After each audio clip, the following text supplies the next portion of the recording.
So good morning, everyone. I'm absolutely thrilled to bits. We have Diego Traglia with us today. Diego's with the Harcourt's North Massey, which is in West Auckland. We had the end of year awards for the whole of the northern area. And it would seem, Diego, your business just goes from strength to strength. So Diego, just tell us what were your awards? First things first, Bob, thank you for having me. Always lovely talking to you. So yeah, last night there was the Northern Region Awards, and look, I was hoping to be somewhere between 10 and 15. My goal was to be in the top 20. I've never been in the top 20, so that was my goal at the start of the financial year, so to speak. And yeah, I ended up number 5. You've got a strong belief in auction, haven't you? I do. Yeah. Okay. Would you say most of your properties are auction? Look, in all fairness, probably not the majority of them, but I do a lot of auctions. It's I try to put everything through the auction process, regardless of what type of property it is.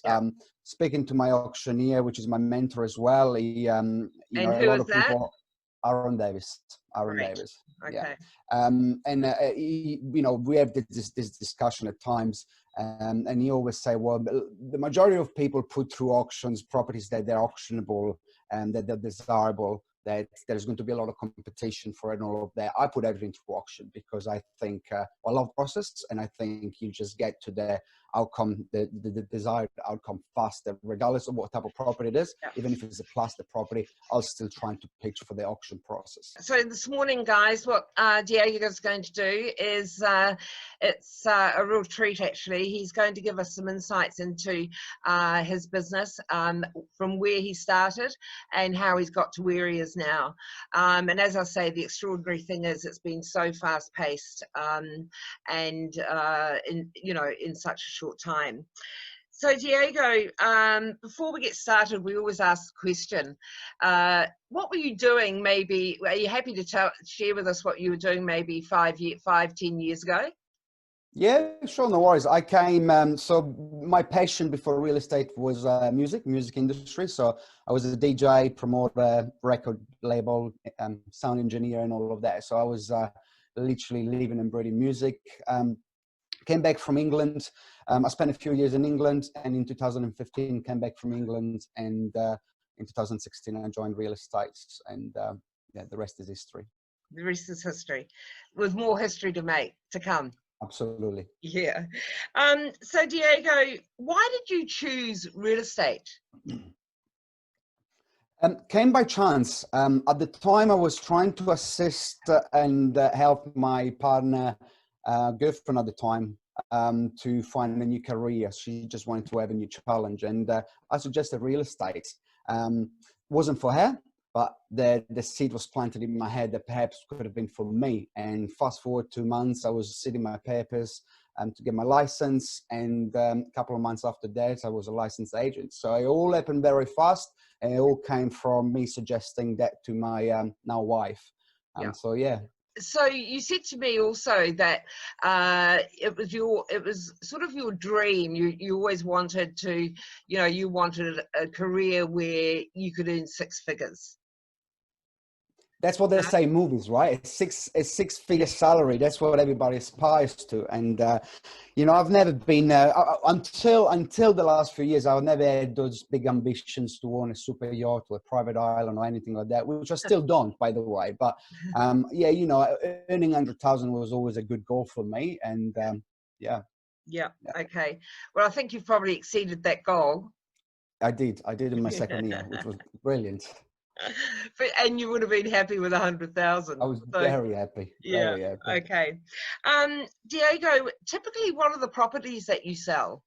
So I've got a few different farm areas. So like you say, Bob, I am very well established in Massey, but then over the last few years, I've then started approaching different markets. So I'm, very well established in West Harbour as well, and getting some very good traction in Upsonville and Riverhead. Those are my main 4 areas. So if you're looking at Massey, 750,000 is the average. My overall average is about 830, 840, but that's because obviously West Harbour and Riverhead got higher price ranges. Sure. Yeah. And I suppose you're typically dealing with family people, maybe younger families getting into the area, are you? And that's why I've got very good traction in Messi when I started. One of the reasons, I guess, I'll give you a little bit of an insight why Messi was the starting point for me. I used to live on the shore, couldn't afford to buy on the shore, so we expanded our search range to Messi, and we bought in Messi. And when I got in real estate, I just thought it made sense to work around where I live. Sure. But then when I was helping people buying and selling, I could relate with them because I was there a year before, 6 months before. So I think it made a big point of difference for me to be able to look someone in the eyes and say, I understand the struggle. I can help you though, because this is what I find myself personally. What's the biggest investment you've had to make? Well, I came in without any money. So my biggest investment to date is still time. And I think it will always be time, because even now that the cash flow, it's okay. I can invest money in various things. It's still time. It's a time-consuming industry, because especially when you're starting and you don't have money, you don't have, you can't get a billboard, you can't get deal list printed or anything like that. All you have is 12 hours a day of time productive hours, really. Yeah. And you did right with the time, because at the end of the day, it's only you that can write your paycheck, isn't it? It's time. And in your time, there's some sacrifice along the way, of course. But, like for you, you've now got traction and you're able to probably manage your time better. And we'll talk about that a little bit later. When you started out, did you have a plan in place?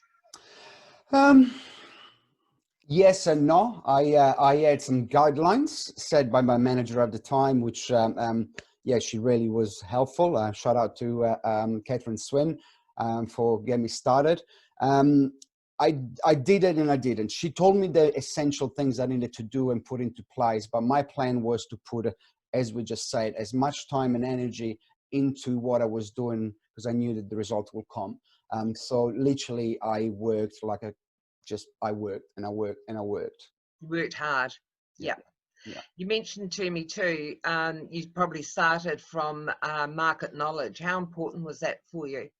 Well, I find it very, very, very fast that if you got an opportunity to talk to someone and you don't know what to talk about, or you don't have the information, the opportunity is wasted. So, and I learned by mistakes, of course, right? You do a door knock, and then how much did the house sell for? No idea. So basically, from the get-go, like you say, Bob, for me, it's been always about learning and becoming a sponge of what's happening in the local markets, but as well, anything to do with real estate, and just being able to look anyone in the eyes and have a meaningful conversation from a place of knowledge. So along the way, Diego, I mean, nothing runs that smoothly without very hard work, putting time into it, knowing your stuff. But along the way, what have some of the hurdles been for you? Well, when I started, I moved into Messi without knowing a single person. So it's not like I went to school there or my family was born, and I literally knew one person in West Auckland. So from there to getting the first listing, it's a lot of work, because people don't know you, you don't know people, and you don't have the knowledge perhaps that the competitors have. And look, I've got some very big players in my area, very good agents across all different brands. So it's getting the first listing was always the challenge. And I think for any agent is always the first challenge, the biggest challenge, to get the first listing so that you actually have something that you can leverage the next listings from. Yeah. So how did you start to build and get to know people along the way? Yeah, two things. Okay, so we'll start with, and I told you the story before of my farm area. The start was 350 properties, and I dropped the flyer in the letterbox. It wasn't a flyer, it was just a A4 folded every week. And I did that for the first 2 years. Now I do it once a month. And look, for the first 12 months, I got 3 phone calls, all 3 complaining because I got too many flyers in the letterboxes. Okay, so, but nevertheless, I was walking the dogs in the same areas. People started to know me because my pictures was on it, so that was one way to sort of get a bit of a foothold in my market area. That was the first thing that I did. And my manager said, look, just find a small farm area and farm it. And Yeah. so I did. So that was one thing. And look, it took me probably a good 18 months before I got a listing out of doing that. So, but nevertheless, you know, that was a very good way for people to start knowing you and you know, starting conversation and all of that. But I think my biggest breakthrough was on Facebook. So what I did at the time, I started a group, a community page, Messy something. It was called Messy Community Page or something like that. And from there, I put a post saying, the market is changing. Would you like to know how much your house is worth? And I would say that I spend less than, I don't know, something around $100, and I've got about 200 appraisals out of that, because at the time nobody was doing that. Those were gold opportunities to get people details, phone numbers, email address, names, and all of that, and actually getting in people's houses and building some confidence. Because like I said before, when you start, you don't know, and until you do it and you make mistakes, you don't learn either, right? Yeah. Like going back to the social media thing, Bob, I remember listening to a podcast and somebody said, because I decided to, you know, a lot of people got the business page and the personal page. I merged them and I just use one page. So my Facebook and my Instagram is just myself. And so you got a mixture of work pictures or work posts or whatever, and a mixture of myself, my daughter, my dogs, and whatever else. And somebody in a, I can't remember who it was that said that, but said, if your grandmother is okay to have a look at the picture that you posted it, everyone else is okay as well. But everything that is there, it's okay for my family to have a look at, for my client and for my friends. And I use it in combination because people want to see that you're a real person before that you are an agent, right? Yeah, that's true. Yeah, and video is very important, like you said. So of course, like, you know, property videos for a property like that, you know, it's 2020. If you don't do a professional video, you know, I think most people have understood by now, but I do a lot of live videos as well, just walk through the properties or just talking about various topics or whatever it is, stuff that I think if I didn't know the information, I would want to know, and I'll just kind of keep, you know, putting content that way. It's not super original, it's just stuff about real estate, sometimes stuff about my life, if I'm doing some fasting or if I'm doing a special, whatever it is, I'll just post it. If there's somebody listening here and they haven't sort of approached the social platforms, what advice would you give them? Do it today, do it today. But look, it doesn't need to be complicated either, Bob. A lot of people sort of, they don't do that because they don't know what to do. It's like, look, it doesn't need to be complicated. It can just be a picture of yourself, dropping some flyers, you know, whatever. It literally needs to, okay. People want to see that you are a person before that you're an agent, right? So you don't just bombard people with real estate stuff because people will probably unfollow you and not care about. So they want to see what kind of person you are. And do you walk the dogs? You go to the beach?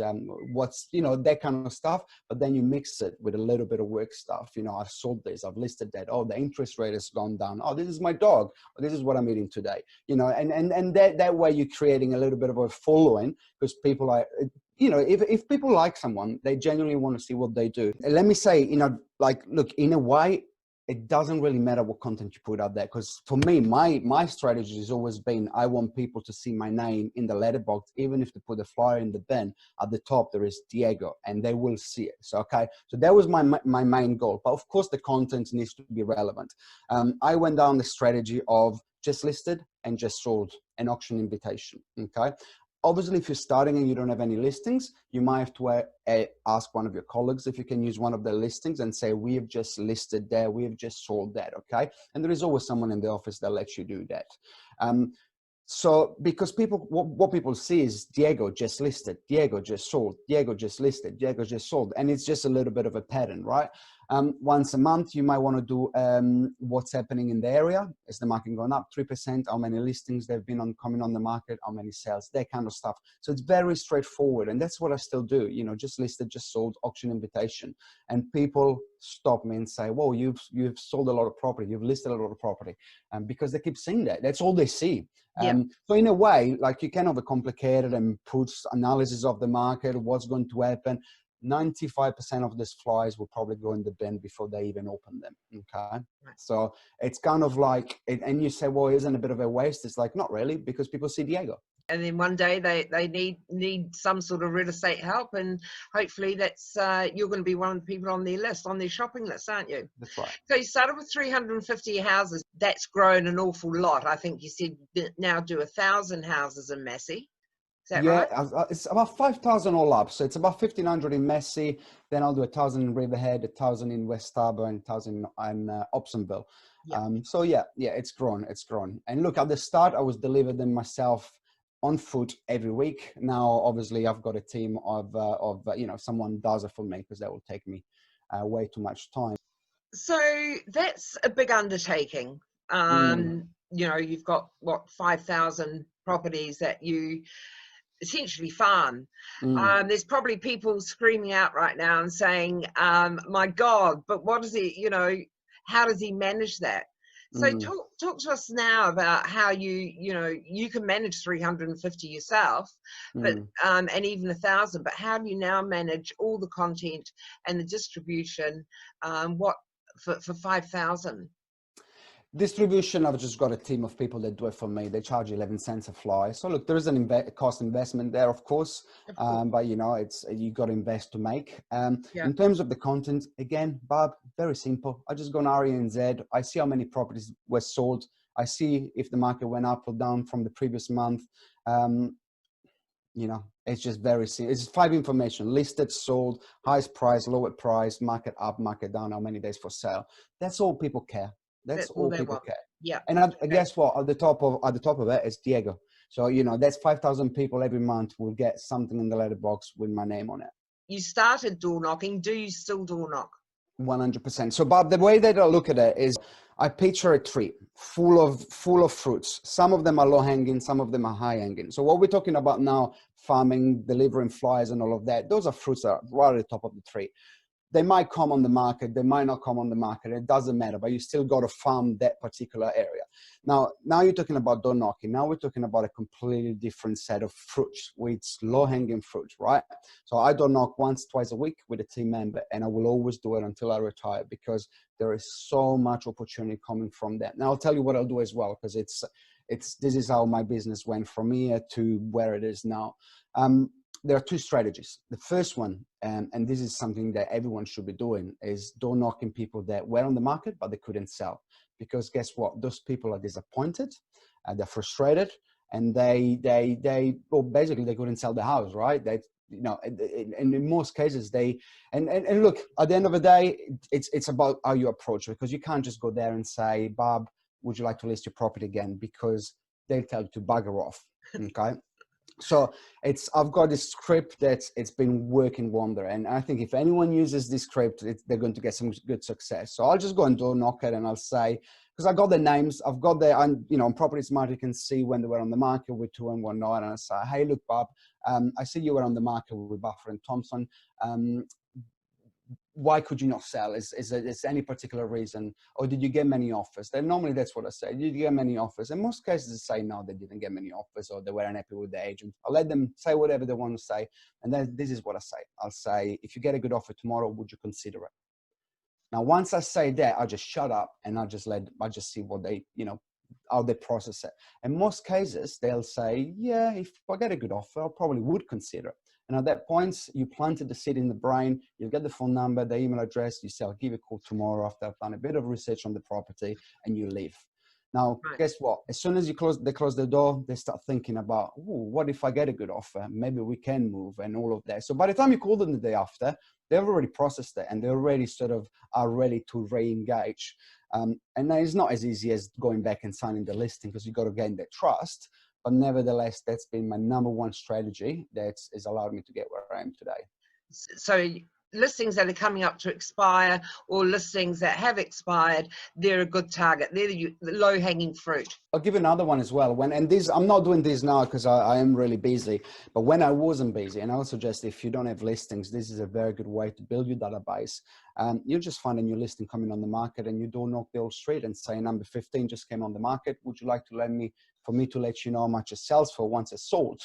Most people would say, yes, I want to know. Now you grab the number, you grab the email address, and then there you go. You know where they live, you got the names, email address, and phone number. What you do with that obviously is going to you know, you put them on a database and keep in touch with them. But that is a very good way to sort of build your database. If you don't, you know, if you've got time in your hands, that's definitely, and I did that for a long time. That's hard work though. It really is hard work because you're door knocking at all streets, and you get a lot of rejections, but hey, you know. That's what a lot of people are fearful of. They're fearful of the rejection, of a no, or of a reaction from somebody when they open the door. What's your attitude towards that?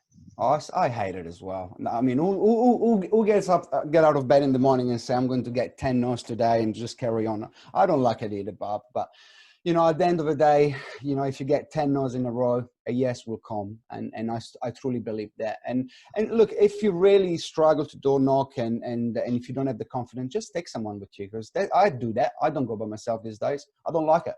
No. I'll take one of my team members, or, you know, I do it sometimes by myself, but if I can, I'll go with someone. It's just a little bit more fun. Did you practice scripts and dialogues before you went out? Oh, 100%. I've got, in my car, I've got an A4 on thick paper with all my scripts. It's a single page. There's probably about 15, 20 of them. And I practice, well, every morning on my way to the office or to a meeting, I would just read them. And once they are stuck in my brain, I'll just replace them with some new ones. Yeah. So yeah, you have to, because otherwise you just, you know, you use 100 words when 15 could do the job, right?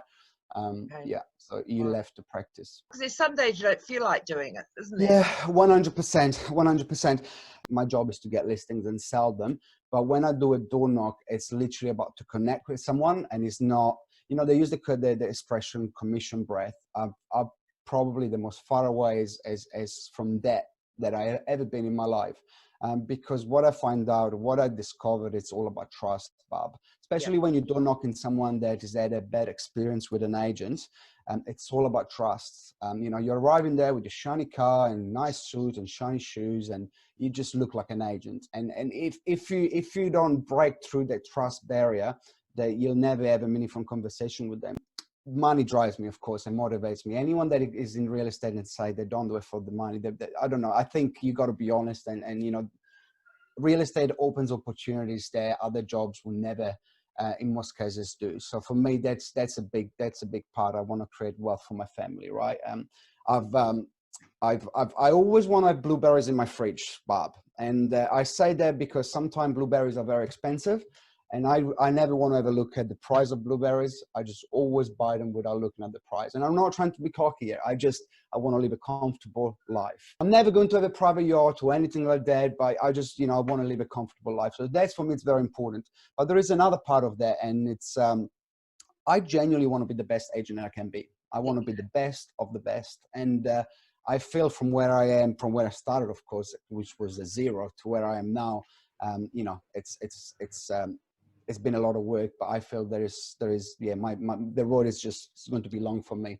And no matter how good I get or how good someone can get, you can always be better. Okay, you can always learn more. You can always better yourself. So for me, that is the biggest drive. I do a lot of training. I watch a lot of videos, and, you know, real estate gym, and you name it, I'll do it. As you've gone from strength to strength, you're still keen. You've got a big appetite for learning, haven't you?